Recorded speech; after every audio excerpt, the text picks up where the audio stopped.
अस्सलाम वालेकुम, नमस्ते, सत श्री अकाल। उम्मीद करता हूँ फिट होंगे, बेहतरीन होंगे, अपनी लाइफ अच्छे से एंजॉय करोगे। हम तीनों की तरह आज एक और वीडियो और उसका टाइटल वीडियो है जी आज रौनक भाई की और पुतिन जो विजिट किया है इंडिया में उसके रिलेटेड है। और अभी वीडियो देखते हैं, रिव्यू बाद में देंगे। मेरा नाम है राणा मोहम्मद, मेरे साथ मोहम्मद समीर खोखर मलिक सकतार इकबाल सो गया, इसलिए स्टार्ट। दोस्तों साइड हट जाओ, बगल हट जाओ, नीचे बैठ जाओ, क्योंकि मोदी जी के माय फ्रेंड पुतिन भारत पधार चुके हैं। अब चारों तरफ झालरों की लड़ियां लगा दी जाएंगी, रूसी गीत बज उठेंगे और माहौल एकदम चौचक कर दिया जाएगा। मगर पुतिन की इस यात्रा के पीछे भारत के अपने बड़े फायदे हैं, उन्हीं के बारे में हम इस वीडियो में बात करेंगे। इससे पहले कि हम आगे बढ़े, चैनल को सब्सक्राइब करना और वीडियो को लाइक जरूर करना। शुरू करते हैं। Prime Minister Modi there in person, breaking protocol, right there at the red carpet to welcome Mr. Putin as he touches down on Indian soil. Now, Russian President Vladimir Putin is in India for his two-day state visit for the 23rd India-Russia Annual Summit. Prime Minister Modi has gifted a copy of the Bhagavad Gita to President Putin. This was yesterday itself when President Putin, in fact, just arrived. देखिए, recently Putin को चीन में PM Modi की जान बचाने का credit दिया जाता है। अब ये कितना सच है और कितना झूठ, ये तो एजेंसीज या भगवान ही जाने। लेकिन रूस हमेशा से भारत का एक रिलायबल पार्टनर रहा है और हमेशा हमारी मदद की है रूस ने। 4 दिसंबर 2025 की शाम को रूसी राष्ट्रपति व्लादिमीर पुतिन के जहाज के उतरते ही प्रधानमंत्री नरेंद्र मोदी ने प्रोटोकॉल तोड़ते हुए पालम एयरपोर्ट पर उनको वेलकम किया। दोनों नेताओं ने गर्मजोशी से हाथ मिलाया, गले लगे, रेड कारपेट पर साथ चले, जो भारत रूस मित्रता की अनऑफिशियल एक्सप्रेशन था। ये एक इशारा था, क्योंकि आमतौर पर विदेश मंत्री या अन्य अधिकारी स्वागत करते हैं, लेकिन मोदी ने पुतिन के पिछले एससीओ समिट में किए गए इसी तरह के सम्मान का जवाब दिया। एयरपोर्ट से निकलते समय कुछ अलग हुआ, जहां पीएम मोदी ने अपनी नॉर्मल रेंज रोवर या बख्तरबंद एसयूवी की बजाय सफेद टोयोटा फॉर्च्यूनर में पुतिन के साथ सवारी की। फॉर्च्यूनर को specially bullet proof glass, top class security features और मजबूत इंजन से लैस किया गया, जो हाई सिक्योरिटी वाले काफिले में रिलायबल साबित होती है। पुतिन ने खुद कहा कि ये उनकी पहल थी, जैसा कि पहले एससीओ में ऐसा किया गया था। ये ऐसा जेस्चर था जो दोस्ती का प्रतीक है और ट्रंप जैसे ग्लोबल प्रेशर के बीच मजबूत स्ट्रैटेजिक साइन भी। खैर, वापस से फॉर्च्यूनर पर आते हैं। ये चॉइस महाराष्ट्र पुलिस की सिक्योरिटी फ्लीट ने किया, जो दिल्ली काफिलों में नियमित रूप से यूज होती है, और इसकी मजबूती व कम मेंटेनेंस इसे आइडियल बनाता है। ये कारपूल डिप्लोमेसी एक ग्लोबल मैसेज देती है दोस्तों कि भारत रशिया के संबंध कितने मजबूत हैं। एयरपोर्ट से सीधे पीएम अपने आवास पहुंचे, जहां दोनों नेताओं ने लगभग 3 घंटे की अनऑफिशियल चर्चा की, निजी डिनर किया, बायलैटरल संबंधों पर गहराई से बातचीत भी हुई। पहले रूस में मोदी को इसी तरह सम्मानित किया गया था। डिनर में डिफेंस, एनर्जी और बिजनेस जैसे सब्जेक्ट्स पर अपडेट किए गए। इसके बाद 5 दिसंबर यानी आज हैदराबाद हाउस में बायलैटरल मीटिंग, वर्किंग लंच, संयुक्त प्रेस स्टेटमेंट और राष्ट्रपति द्रौपदी मुर्मू द्वारा स्टेट बैंक्वेट भी तय है। पुतिन की ये यात्रा दोस्तों ऐसे टाइम में हुई है जब दुनिया का पावर बैलेंस तेजी से बदल रहा है। अमेरिका चीन कंपटीशन, यूरोप में इंस्टेबिलिटी और वेस्टर्न इकोनॉमिकल प्रेशर के बीच भारत के लिए रशिया के साथ कनेक्शन बनाए रखना स्ट्रैटेजिक ऑटोनॉमी यानी बिना किसी दूसरे देश पर डिपेंडेंसी बढ़ाए खुद को मजबूत करने का सिंबल है। भारत अपने नेशनल इंटरेस्ट को किसी एक तरफ की कठपुतली बने बिना साधना चाहता है, और रशिया के साथ पार्टनरशिप उसे मल्टीपोलर डिप्लोमेसी के सेंटर में लाती है। ऐसे में रूस के साथ हमारी सालों पुरानी दोस्ती को अमेरिका भी समझता है। भारत के लिए दुनिया एक बहुत बड़ा मार्केट है, लेकिन आज की दुनिया में भारत दुनिया को भी अपना मार्केट बनाना चाहता है। यही वजह है कि अमेरिका जैसे कैपिटलिस्ट देश ये नहीं चाहते कि भारतीय बाजार इतना ज्यादा बढ़े कि दुनिया हमें खरीदार की जगह एक व्यापारी की तरह देखने लगे। दूसरी तरफ यूनाइटेड नेशन सिक्योरिटी काउंसिल में भारत की परमानेंट मेंबरशिप को रशिया अभी भी सपोर्ट करता है, अपना समर्थन देता है। इस यात्रा में पुतिन ने एक बार फिर इस मुद्दे पर अपना स्ट्रॉन्ग सपोर्ट जताकर यह साफ किया कि भारत के ग्लोबल रोल को लेजिटिमेसी दिलाने में रूस एक रिलायबल पार्टनर बना रहेगा। इससे भारत की इंटरनेशनल रेपुटेशन और आइडियोलॉजिकल बैलेंस दोनों स्ट्रांग होंगे। भारत दुनिया में न सिर्फ अपनी पहचान को मजबूत करेगा, बल्कि अपनी सोच को भी दुनिया के सामने रखेगा कि हम एक मजबूत देश की तरह अपनी शर्तों पर काम कर सकते हैं। इसके साथ ही भारत रशिया बिजनेस फिलहाल लगभग 65 से 70 अरब डॉलर तक पहुंच चुका है। नए समझौतों में 2030 तक इसे 100 अरब डॉलर तक ले जाने का टारगेट तय किया गया है। इसमें एनर्जी, फार्मा, फार्मिंग, डायमंड और डिफेंस इंडस्ट्री बड़ा रोल निभाएंगे। दोनों देशों ने इन्वेस्टमेंट को एनकरेज करने और बिजनेस एंटरप्राइज के लिए ब्यूरोक्रेटिक हर्डल्स कम करने पर भी सहमति जताई है। दोनों सरकारें ये समझती हैं कि बिजनेस को केवल बड़े प्रोजेक्ट से नहीं, बल्कि छोटे और मीडियम बिजनेसेस यानी एसएमईज की भागीदारी से भी तेजी मिलती है। इसी सोच के तहत भारत और रशिया ने यह सहमति बनाई है कि वे इन्वेस्टमेंट को एनकरेज करेंगे, रूल्स को सिंपल बनाएंगे और ब्यूरोक्रेटिक अड़चनों जैसे परमिट, टैक्सेशन और इंपोर्ट एक्सपोर्ट क्लियरेंस को कम करने के लिए मिलकर काम करेंगे। इसका पर्पस है भारतीय और रूसी बिजनेसमैन आसानी से एक दूसरे के बाजारों तक पहुंच सके और नए बिजनेस अपॉर्चुनिटीज का लाभ उठा सके। ध्यान देने वाली बात यह दोस्तों कि भारत अपनी मेक इन इंडिया नीति के हिसाब से रूसी इन्वेस्टमेंट को एनकरेज करना चाहता है, जबकि रशिया वेस्टर्न सैंक्शन और रिस्ट्रिक्शंस के बीच भारत को एक स्टेबल और रिलायबल फाइनेंशियल पार्टनर के रूप में देखता है। आने वाले सालों में यह पार्टनरशिप केवल कमोडिटीज के बिजनेस तक सीमित नहीं रहेगी, बल्कि टेक्नोलॉजी ट्रांसफर, इनोवेशन सेंटर और जॉइंट प्रोडक्शन यूनिट्स जैसे एरियाज में भी पार्टनरशिप एक्सपांशन की तरफ बढ़ेगा। रशिया भारत के लिए लंबे समय से एनर्जी सप्लाई का भी एक रिलायबल और किफायती सोर्स रहा है। कच्चे तेल और लिक्विफाइड नेचुरल गैस के एरिया में रूस ने न केवल रियायती दरों पर सप्लाई इंश्योर की है, बल्कि जियोपॉलिटिकल प्रेशर और वेस्टर्न प्रेशर के बावजूद भारत की एनर्जी सिक्योरिटी को प्रायोरिटी दी है। खासतौर पर पिछले कुछ सालों में जब ग्लोबल मार्केट में एनर्जी की कीमतों में तेज उतार चढ़ाव देखा गया, तब रशिया से सस्ता तेल इंपोर्ट करके भारत ने न केवल अपनी एनर्जी कॉस्ट को कंट्रोल किया, बल्कि इन्फ्लेशन पर भी कंट्रोल करने में सफलता पाई। इनफैक्ट कई बार भारत को दबाने की कोशिश की गई कि भैया आप लोग रशिया से क्यों खरीद रहे हो तेल, एनर्जी क्यों डील कर रहे हो। इस पर जयशंकर साहब ने कई बार कड़क जवाब दिया है विदेशियों को। Hello, If countries in Europe and the West and the United States are so concerned, why don't they allow Iranian oil to come into the market? Why don't they allow Venezuelan oil to come into the market? I mean, they've squeezed every other source of oil we have, and then say, okay guys, you must not go into the market and get the best deal for your people. अब देखिए दोनों देशों के बीच एक long term agreement पर काम हो रहा है जो इस एनर्जी पार्टनरशिप को और अधिक इंस्टीट्यूशनलाइज कर देगा। इसका मतलब होगा कि आने वाले सालों में तेल, गैस और most probably nuclear energy projects के क्षेत्र में भी पार्टनरशिप को ऑफिशियल और लॉन्ग टर्म स्ट्रक्चर मिलेगा। इस तरह के समझौते भारत को यह भरोसा देंगे कि उसकी 80% इंपोर्टेड एनर्जी डिमांड्स में एक स्टेबल और भरोसेमंद हिस्सा रूस से आता रहेगा। अब चाहे इंटरनेशनल बाजार कितने भी अनस्टेबल क्यों ना हो, इस साझेदारी से भारत को कई लेवल पर लाभ होगा, प्रॉफिट होगा। अच्छा, इस यात्रा से सबसे ज्यादा नुकसान अमेरिका को उसके पेमेंट गेटवे और डॉलर भुगतान सिस्टम को हुआ है। वेस्टर्न सैंक्शंस की वजह से रूस डॉलर बेस्ड फाइनेंशियल सिस्टम से बाहर होता जा रहा है। भारत और रशिया ने रुपया और रूबल सिस्टम और ऑप्शनल गैर डॉलर भुगतान प्लेटफॉर्म को लेकर ठोस डेवलपमेंट की है। यानी आम भाषा में बताएं तो किन्हीं दो देशों के बीच पहले डॉलर में डील होती थी, लेकिन अब भारत ने रशिया के साथ अपने रुपए और रूस भारत के साथ अपने रूबल के जरिए भुगतान कर पाएगा। इस वजह से डॉलर इस पूरे डील से बाहर हो गया है। इससे न केवल व्यापारिक लेन देन आसान होगा, बल्कि भारत की फाइनेंशियल ऑटोनॉमी एफर्ट्स को भी बल मिलेगा। दोस्तों, अब बात करते हैं भारत के डिफेंस सिस्टम की और इसमें रशिया के इंपॉर्टेंट रोल की। भारत के लिए S-400 और ब्रह्मोस अपग्रेड्स डिफेंस फील्ड में भारत रशिया रिलेशन की रीढ़ है। नई टॉक्स में S-400 मिसाइल सिस्टम की डिलीवरी सही टाइम पर पूरी करने और ब्रह्मोस मिसाइल को हाइपरसोनिक अपग्रेड देने पर चर्चा हुई। इसके अलावा डिफेंस रिसर्च को को प्रोडक्शन के मॉडल को भी स्ट्रॉन्ग करने पर बल दिया गया है, जिससे मेक इन इंडिया पहल को स्ट्रेटेजिक मजबूती मिलेगी। S-400 का मुंह वैसे भी हमारे पड़ोसी पाकिस्तान के लिए हमेशा खुला ही रहता है, लेकिन इसके साथ ही भारत 2 कदम आगे की भी सोच रहा है। भारतीय नौसेना को स्ट्रेटेजिक वाटर कैपेसिटी में बढ़त देने के लिए रूस से $2 अरब का nuclear powered submarine lease deal की है। यह सौदा हिंद महासागर क्षेत्र में भारत की मरीन प्रेजेंस को मजबूत करेगा और चीन की मरीन एक्टिविटीज पर कंट्रोल बनाए रखेगा। रशिया पहले से ही तमिलनाडु के कुडनगुलम में न्यूक्लियर प्लांट में सहयोग कर रहा है। पुतिन यात्रा के दौरान नए रिएक्टरों और बाकी जगहों पर एक्स्ट्रा रिएक्टर्स के निर्माण पर भी चर्चा हुई है। इससे भारत की बढ़ती एनर्जी डिमांड को क्लीन और स्थायी ढंग से पूरा करने में हेल्प मिलेगी। इस यात्रा के दौरान reciprocal exchange of logistics agreement यानी RELOS पर भी सहमति बनी है, जो भारत रशिया रक्षा तालमेल को नई ऊंचाई देगा। दोनों देशों की सेनाएं एक दूसरे के ठिकानों, गोदामों और पोर्ट्स सुविधाओं का उपयोग कर सकेंगी। इससे हिंद महासागर से लेकर आर्कटिक तक भारत की ऑपरेशनल एफिशिएंसी और बिजनेस पहुंच दोनों में एक्सपेंशन होगा। बाकी दोस्तों, इस पूरी यात्रा में सबसे जरूरी चीज थी सखालिन-1 प्रोजेक्ट पर इन्वेस्टमेंट। दरअसल सखालिन-1 रूस की सखालिन द्वीप पर स्थित एक प्रमुख तेल और नेचुरल गैस प्रोडक्शन प्रोजेक्ट है। इसमें भारत की ONGC विदेश लिमिटेड यानी OVL की 20% हिस्सेदारी है। ये भारत रशिया एनर्जी पार्टनरशिप की महत्वपूर्ण कड़ी है, बहुत इंपॉर्टेंट है, जो 2001 से एक्टिव है और रशिया में किसी विदेशी कंपनी का सबसे बड़ा डायरेक्ट इन्वेस्टमेंट माना जाता है। सखालिन द्वीप उत्तरी प्रशांत महासागर में ओखोटस्क सागर के निकट रूस का सबसे बड़ा द्वीप है, जहां यह प्रोजेक्ट तेल और गैस के विशाल भंडार के कारण पॉलिटिकल रूप से इंपॉर्टेंट भी है। वेस्टर्न सैंक्शंस के चलते इसमें थोड़ी रुकावट आई थी, पर अब दोनों देशों ने इसके साथ बाकी रुके हुए प्रोजेक्ट्स को दोबारा शुरू करने पर सहमति जताई है, जिससे भारत को लॉन्ग टर्म एनर्जी सिक्योरिटी और इंडस्ट्रियल लाभ मिलेगा। वैसे दोस्तों, इन सब बातों के बावजूद मैं यही कहना चाहूंगा कि दुनिया में कोई किसी का दोस्त नहीं होता। डिप्लोमेटिक टेबल पर हमें भले ही ये सब बात करने में अच्छा लगता है, लेकिन बिना जरूरत के कोई किसी दूसरे की हेल्प करता ही नहीं है।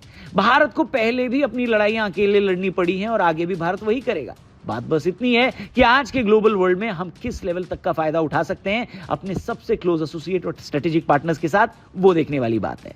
बाकी इस विजिट पर, पुतिन के भारत आने पर, मोदी जी को उनके रिसीव करने जाने पर और इन सारी बातों को जो हमने बताया उस पर आपका क्या ओपिनियन है, आपकी क्या है राय, कॉमेंट करके हमें जरूर बताएं। वैसे पुतिन की विजिट पर आगे भी हम लोग वीडियोस बनाएंगे, क्योंकि पुतिन की विजिट के बाद कई लोगों की सूजी है, तो उसके ऊपर भी आगे जरूर बात होगी। आप बस चैनल को सब्सक्राइब करके जाना। गुड बाय, जय हिंद जी। वेरी नाइस हो गया जी। बहुत जबरदस्त स्वागत जो है वो पुतिन का किया गया है इंडिया में, और नरेंद्र मोदी साहब जो हैं वो स्वयं गए हैं उनको रिसीव करने के लिए। हालांकि होता तो इस तरह से है, काबीना के कुछ लोग जो खास लोग होते हैं उनको खड़ा किया जाता है। कोई भी अगर प्राइम मिनिस्टर हो, प्रेसिडेंट हो, किसी भी कंट्री का वो विजिट करता है किसी कंट्री में, तो काबीना के जो लोग होते हैं उसका वो स्वागत करते हैं। अगर कोई बहुत ही खास मुलाकात हो तो उस मुलाकात में रिसीव करने के लिए खुद प्राइम मिनिस्टर जो हैं वो जाती हैं। तो यहाँ पे नरेंद्र मोदी साहब जो हैं वो खुद पुतिन को रिसीव करने गए हैं, क्योंकि ये मुलाकात जो है वो बड़ी खास मुलाकात है। इंडिया के लिए भी बहुत बड़ी खास मुलाकात है और पूरी दुनिया की नजरें थी इस मुलाकात के ऊपर कि पुतिन जो है उसका इंडिया में आना और इंडिया में उसका स्वागत होना। ये बहुत सारे ऐसे कंट्री हैं जिनके लिए एक कह लीजिए कि बहुत दर्दनाक खबर साबित हो सकती है, और उनके वाकई काफी सूझी भी होगी इन चीजों को देखकर, जिस तरह से स्वागत नरेंद्र मोदी साहब ने पुतिन का किया है। और उसके बाद पुतिन का स्वागत करने के बाद बहुत जबरदस्त तरीके से जो डील्स हैं सामने देखने के लिए आ रही हैं। अगर इन सब चीजों के ऊपर देखा जाए तो पूरी दुनिया में पहले से इन चीजों को लेकर चर्चा जो थी वो होती थी, और इंडिया को काफी ज्यादा दबाने की यूएसए की तरफ से कोशिश की गई है कि आप जो रशिया से कच्चा तेल जो है वो परचेज करते हैं और उसके बाद जितनी भी आप डिफेंस सिस्टम के हवाले से आप डील्स करती हैं वो बंद करिए। डिफेंस के हवाले से जितनी भी चीजें आपको चाहिए वो हम आपको देंगे। लेकिन इंडिया जानता है कि यूएसए जो है उसके ऊपर भरोसा करना जो है बिल्कुल भी ठीक नहीं है, क्योंकि यूएसए जो है वो एक ऐसा कंट्री है जो वक्ती तौर पर किसी भी कंट्री को अपने जाल में फंसा लेता है, लेकिन बाद में उसको एज अ ब्लैकमेलिंग के तौर पर वो यूज भी करता है। तो कठपुतली बना लेता है, फिर अपने इशारों पे नचाने की कोशिश करता है। इंडिया जानता था, इंडिया ने अपनी सेल्फ रिस्पेक्ट जो है उसको कायम रखा और अपनी सेल्फ रिस्पेक्ट को दांव पे नहीं लगने दिया। अभी रशिया और इंडिया दोनों की अगर बात करें तो दोनों ही जो है वो पाबंदियों का सामना कर रही हैं। दोनों कंट्री जो है, दोनों कंट्रियों के लिए बड़ी चुनौतियों का यहाँ पे एक सिलसिला जो है वो चल रहा है। लेकिन इस हालात में इंडिया ने रशिया के साथ जो डील्स की हैं उन डील्स को लेकर इंडिया जो है वो काफी ज्यादा आने वाले टाइम में स्टेबल होने के चांसेस बहुत ज्यादा इंडिया के बढ़ चुके हैं, और रशिया जो है उसके लिए भी बहुत बड़ा बेनिफिट है भाई, क्योंकि अगर इंडिया के साथ रशिया के डील्स हो जाती हैं तो उससे रशिया को भी बहुत बड़ा बेनिफिट आने वाले टाइम में मिलेगा। लेकिन यहाँ पे डिफेंस सिस्टम के हवाले से जो डील्स हैं वो की जा रही हैं, जो बरमोस है उसको मजीद जो है मजीद उसकी आगे जो है कैपेसिटी बढ़ाने की कोशिश की जा रही है, और उसके बाद S-400 जो है उसकी भी डील्स मुकम्मल होने वाली हैं। S-500 के ऊपर भी बात जो है वो ज़रूर होगी, और दोनों कंट्रियों का ख्याल ये है कि कोई ज़रूरी नहीं है कि बड़ी संख्या में जो तजारत है वही की जाए। छोटे छोटे जो बिजनेस हैं वो भी कंट्रियों को काफ़ी ज़्यादा स्टेबल करने में मदद देते हैं, और दोनों कंट्रीज जो हैं वो ट्रेड के हवाले से मज़ीद जो है वो इन्वेस्टमेंट बढ़ाने की कोशिश कर रही हैं, जो कि 100 बिलियन डॉलर तक जाने के चांसेस हैं। और इन चीज़ों को अगर देखा जाए तो आने वाले टाइम में यूएसए जो है उसके लिए ये एक बड़ा चैलेंज सामने हो सकता है, क्योंकि यूएसए तो यही सोच रहा था कि जिस तरह से इंडिया के ऊपर उसने टैरिफ लगाया, आने वाले टाइम में इंडिया उसके सामने झुक जाएगा और उसकी सारी बातों को मानने के लिए तैयार हो जाएगा। लेकिन इंडिया ने ये साबित किया है कि भाई अगर दुनिया में जीना है तो अपनी शर्तों को सामने रखना है और अपनी मर्जी से जीना है। अपनी सेल्फ रिस्पेक्ट जो है उसको कभी भी दाव पे नहीं लगने देना। कई दफा जो है वो टिप्पणी की गई है इंडिया को लेकर काफी ज्यादा सवालात जो हैं वो किए गए हैं, तो इंडिया की तरफ से बिल्कुल लचक का मुजाहिरा नहीं किया गया और 100% जो है स्ट्रेट फॉरवर्ड रिप्लाई दिए गए हैं। एस जे शंकर साहब जो हैं उन्होंने सीधे सीधे रिप्लाई दिए। उन्होंने कहा कि भाई जिस तरह से किसी भी कंट्री की एक जरूरत होती है तो वो अपने बेनिफिट्स को सबसे पहले मद्देनजर रखता है। हमने कभी भी यूरोप के ऊपर किसी किस्म की टिप्पणी नहीं की। वो जहां से चाहती हैं गैस लेती हैं, तो हम जो हैं अपनी मर्जी के मालिक हैं और हम भी रशिया से कच्चा ऑयल लेते हैं, तो उसमें हमने अपने कंट्री का बेनिफिट देखना है। सबसे पहले अपने कंट्री को आगे रखना है, बाकी बातें जो हैं वो बाद में मद्देनजर रखी जाती हैं। जितनी भी इंडिया को अभी होल्ड करने वाली सरकार मौजूद है, एस जयशंकर साहब हो गए, नरेंद्र मोदी साहब हो गए, ये सारे जो लीडरशिप है, ये बहुत ही मैच्योर लीडरशिप अभी इंडिया को होल्ड कर रही है।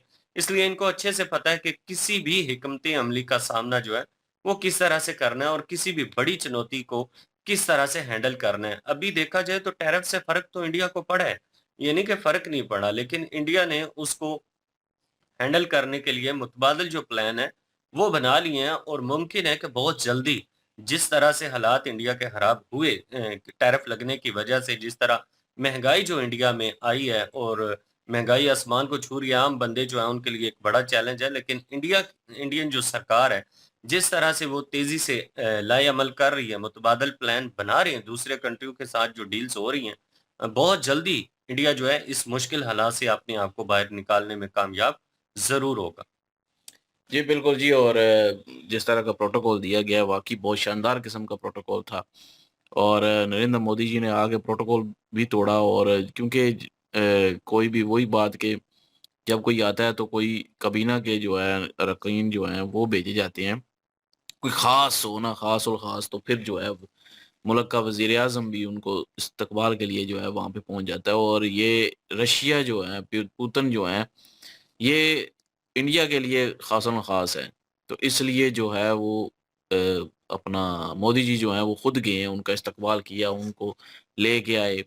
और पूरा जो है वो मैं कहूँगा कि उनको इज़्ज़त बख्शी। इसमें जो डीलें हो रही हैं, इसमें जो है रशिया का भी फ़ायदा है और इंडिया का भी फ़ायदा है, दोनों का फ़ायदा है। रशिया जो है ज़ाहिर है उस पे सैंक्शन लगे हुए हैं, लेकिन इंडिया जो है उन चीज़ों को नहीं ध्यान दे रहा। इंडिया उनसे ऑयल भी परचेज़ करेगा, बाकी जो डिफेंस के इक्विपमेंट हैं वो भी खरीदेगा। हर चीज़ पे जो है वो इंडिया जो है वो रशिया के साथ डील करने की कोशिश करेगा अभी। एस-400 हो गया, एस-500 हो गया, उसके बाद ऑयल हो गया, ये सारी चीज़ें जो हैं वो इंडिया से रशिया से लेगा। और दूसरा जहाज़ जो है Su-57 उनका भी है कि वो भी इंडिया चाहे उस रशिया से लेगा। लेकिन यहाँ पे देखा जाए तो जो अमेरिका है उसको भाई आग लगी हुई है, वेस्टर्न कंट्रीज़ को भी आग लगी हुई है कि रशिया जो है वो इंडिया इस तरह का प्रोटोकॉल दे रहा है कि दोनों में इतनी फ्रेंडशिप है कि वो सारा कुछ देख ही नहीं रहा है। इंडिया जो है वो देख ही नहीं रहा कि दूसरे लोगों को, दूसरे कंट्री क्या सोचेंगे या क्या कहेंगे। इंडिया किसी की परवाह नहीं कर रहा। इंडिया रशिया के साथ अगर डील साइन कर रहा है तो पूरे धड़ल्ले के साथ कर रहा है, खुद वेलकम करने के लिए आया है एयरपोर्ट पे। तो एक जो है वो एक बहुत समझ लें कि एक मैसेज जाता है ये भी वेस्टर्न कंट्रीज़ को, जो कि इस चीज़ के खिलाफ हैं, जो रशिया के सैंक्शन लगे हुए हैं उस चीज़ के खिलाफ हैं। तो ये सारा कुछ जो है वेस्टर्न कंट्रीज़ को एक पैगाम है कि देख लें मोदी साहब जो हैं वो खुद गए हैं रशिया के पुतिन को लेने के लिए एयरपोर्ट पे, जहाज़ के सामने खड़े हैं। वो उतरते गए हैं आगे रिसीव करने के लिए, खुद जो है वो पीएम मोदी साहब हैं वहाँ पे। तो ये मैं कहूँगा कि इंडिया बाकी उन कंट्री के लिए एक मैसेज भी है कि चाहे जितना मर्ज़ी है टैरिफ लगाएँ, चाहे जितना मर्ज़ी है रशिया पे सैंक्शन लगाएँ, इंडिया ने रशिया से खरीदना ही खरीदना है सारा कुछ। और ना किसी से डरता है इंडिया, ये भी एक मैसेज है। और ना ही रशिया किसी से डरता है, वो भी आया है इंडिया में धड़ल्ले में के साथ। तो ये मिर्चें तो भाई लगेंगी फिर अब ट्रंप को। अब देखते हैं कि ट्रंप हो सकता है कि और टैरिफ बढ़ा देगा। जैसा मुझे लगता है कि ट्रंप और टैरिफ बढ़ाएगा और चीज़ों में जो है वो तंगी करने की कोशिश करेगा, लेकिन इंडिया हैंडल कर लेगा। तो बहरहाल अभी आगे देखते हैं जी क्या-क्या होता है। बहरहाल वेलकम बहुत अच्छा और शानदार किस्म का हुआ है। बिल्कुल, ये खुशहाल बात हुई है और फ्यूचर के लिए ये चीज़ें जो हैं वो बहुत अहम हैं और इन सब में देखा जाए तो भाई जो टॉप लिस्टेड चीज़ें आती हैं वो इक्विपमेंट वो हैं जो डिफेंस के हवाले से हैं।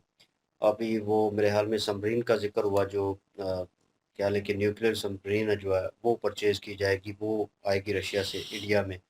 भाई उसका उपयोग जो है वो भी किया जाएगा और नेवी जो है वो और जो है क्या लें कि डिफेंस के मामले में बेहतर होगी। तो कोशिशें जो हैं वो की जा रही हैं और इन कोशिशों में कह लें कि ये पहला कदम है, लेकिन ये कदम भाई बड़ा सख्त था क्योंकि प्यूटन जो है वो कह लें कि रशिया के ऊपर जिस तरह की एलिगेशंस लगी हुई हैं और जो चीज़ें हुई पड़ी हैं, उसके बावजूद उसका इंडिया आना और मोदी सर का आगे जाके रिसीव करना, ये बात भाई पूरी दुनिया देख रही है और बड़े धड़ल्ले के साथ उन्होंने वेलकम किया है और किसी और को भी भेज सकते थे। और ये जेस्चर है, जो दुनिया को दिखाना है कि भाई हम कर सकते हैं, हम खुद मुख्तार हैं और जो खुद मुख्तार हैं अपने बलबूते के ऊपर कर सकते हैं, भाई हम उनका साथ देंगे। उन्होंने बीच में बात की, आज इन्होंने भाई ने कि पॉलिटिकल लेवल के ऊपर अभी तो बड़े ताल्लुकात जो हैं वो खुशाइन नज़र आते हैं और हम बात भी करते हैं, फ़ख्र भी करते हैं। लेकिन ये कब तक स्टेबल रहते हैं, नोबडी नोज़। मैं वही बात या मैं बार-बार करता हूँ कि भाई ताल्लुकात जो हैं लेन-देन के मामलात के ऊपर ही होते हैं। इस साथ ले, उस हाथ दे, वो वाला हिसाब है। तो आप कुछ दे सकते हैं, तो अगला लेगा, ठीक है। आपके ताल्लुकात जो हैं, वो बहुत बेहतर होंगे। इस वक़्त रशिया के साथ भाई ताल्लुकात जो हैं, वो टॉप लेवल के ऊपर जा रहे हैं। सबसे ज़्यादा नो डाउट आग जो है, वो अमेरिका को लग रही है, वो भी ट्रंप की वजह से। मेबी हो सकता है कोई और इक़्तिदार पे होता, तो वो इस चीज़ के ऊपर समझौता करता। वो इंडिया के साथ ताल्लुकात इतने ना बिगाड़ता, ऐसी चीज़ें ना करता। फिर कहीं न कहीं इंडिया जो है वो सोच सकता था। लेकिन ये स्टेप जो है वो लिया गया है, ज़रूरी था। भाई पाकिस्तान भी करे, अगर हमारी कंट्री भी करे कि यार बेहतर इक्विपमेंट जो है कहाँ से मिल रहे हैं, ठीक है। लाइक चाइना कि उनकी वो टेक्नोलॉजी जो टॉप लिस्टेड टेक्नोलॉजी अगर लेना चाहें तो भाई मुआहदा करके ले सकते हैं। तो इंडिया ने भी वही किया है भाई, उनको वो चीज़ जो है वो ठीक लग रही है, उन्हें लग रहा है कि मुआहदे होने चाहिए और फ्यूचर के लिए ठीक है। तो दैट्स गुड। तो ये चीज़ मेरे ख़्याल में इस पे कोई दो राय नहीं है, लेकिन एक हुसैन बात और जहाँ तक ये गुर्बत और ये चीज़ रही भाई वो तो अमेरिका में भी है, ठीक है? वर्ल्ड पावर है और उसके पास भी इस चीज़ का हल जो है अभी तक नहीं निकल रहा। तो निचली जो थोड़ी नीचे हाँ, कंट्रियाँ हैं, ज़ाहिर है बेघर इतने लोग हैं वहाँ पे अमेरिका में ज़ाहिर-सी और बात है, नशेई सबसे बिल्कुल, ज़्यादा। होमलेस और उनमें तो भाई सबसे ज़्यादा ये ड्रग्स का और ये चीज़ें जो हैं वो पाई जाती हैं। लेकिन उनको कंट्रोल नहीं हो रहा, तो हम नीचे वाली कंट्रियाँ जो हैं, जो अपनी कंट्रियाँ हैं, उनको हम जो है क्रिटिसाइज़ कर रहे हैं कि यहाँ से गुर्बत ख़त्म नहीं होती, यहाँ से ये नहीं, वो इतने सालों बाद भी वर्ल्ड पावर होने के बावजूद भी ख़त्म नहीं कर सके। ये चीज़ जो है आहिस्ता-आहिस्ता जो है वो होती है। अब इंडिया ऊपर गया था, फिर लेट डाउन हुआ है और फिर वो दोबारा कोशिश कर रहे हैं, ठीक है? अपने आप को फिर उसी पोज़ीशन के ऊपर स्टेबल करने के लिए और ये उनमें से एक कोशिश है।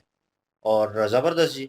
और ये चीज़ देखकर जिन लोगों की सूझ रही है उनको तो मेरे ख़्याल में उनकी सूझनी चाहिए, वो कौन है? Everyone know that. वो डिस्कस नहीं करना चाहिए। बहरहाल एक अच्छी बात है, खुशाइन चीज़ है और ये अपर लेवल के ऊपर जो ताल्लुकात, जो चीज़ें हुई हैं, जो मुआहदे हुए हैं, वो सामने आए हैं। अंडर द टेबल जो है वो चीज़ें जो हुई हैं, वो इन फ्यूचर जो है मेरे ख़्याल में पता चलेंगी। और आप क्या ओपिनियन रखते हैं ऐसे इसके ऊपर? कमेंट सेक्शन ओपन आपके लिए। इनकी ओरिजिनल वीडियो की लिंक भी डिस्क्रिप्शन में मौजूद होगी। प्लीज़ इनके थ्रू हमें भी सपोर्ट कर दीजिएगा। इंशाल्लाह मिलते हैं नेक्स्ट वीडियो में। अपना ख्याल रखिएगा, दुआ में याद रखिएगा। तब तक के लिए अल्लाह अल्लाह हाफ़िज़। हाफ़िज़, पीस।